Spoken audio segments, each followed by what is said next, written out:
Attention! Allez en classe.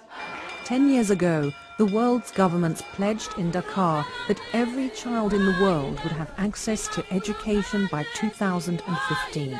Today, we are facing a global crisis in education, and we're on the brink of breaking this important promise. According to the Global Monitoring Report on Education for All 2010, much has been achieved, and there have been some spectacular advances in education over the past decade. But the world is definitely off track as regards the Dakar goals. There are still 72 million children out of school, and progress to put these children into school has slowed. Poverty is obviously one of the major causes of children being left behind in education. And governments are failing to reach the poorest and most marginalized sections of society, children living in remote areas, child laborers, ethnic minorities, and young girls. Another major setback which threatens the Education for All goals is the financial crisis.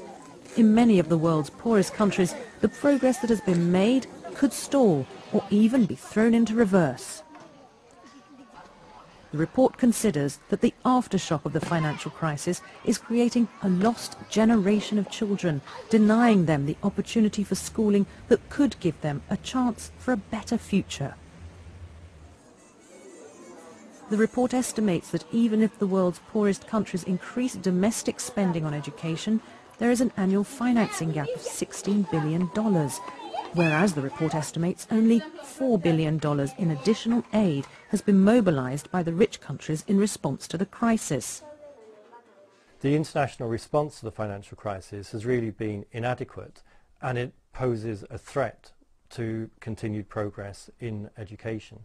That's a tiny fraction of what has been spent on bailing out banks in rich countries, but it's also a tiny fraction of what some of the world's poorest countries stand to lose. Despite the scale of the problem, the message of the report is that it can be solved, and the promises made to the world's children can be kept.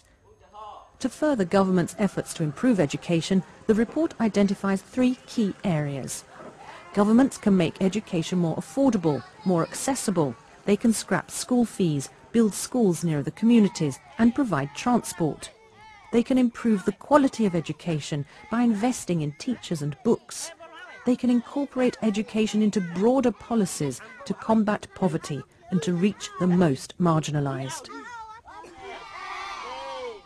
If you go back to the Universal Declaration on Human Rights, what that establishes is that education is a right for all people.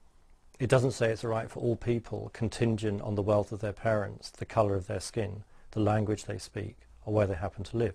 And what we're arguing in this report is that it's time for governments to live up through practical policies to the underlying principles of the Universal Declaration on Human Rights.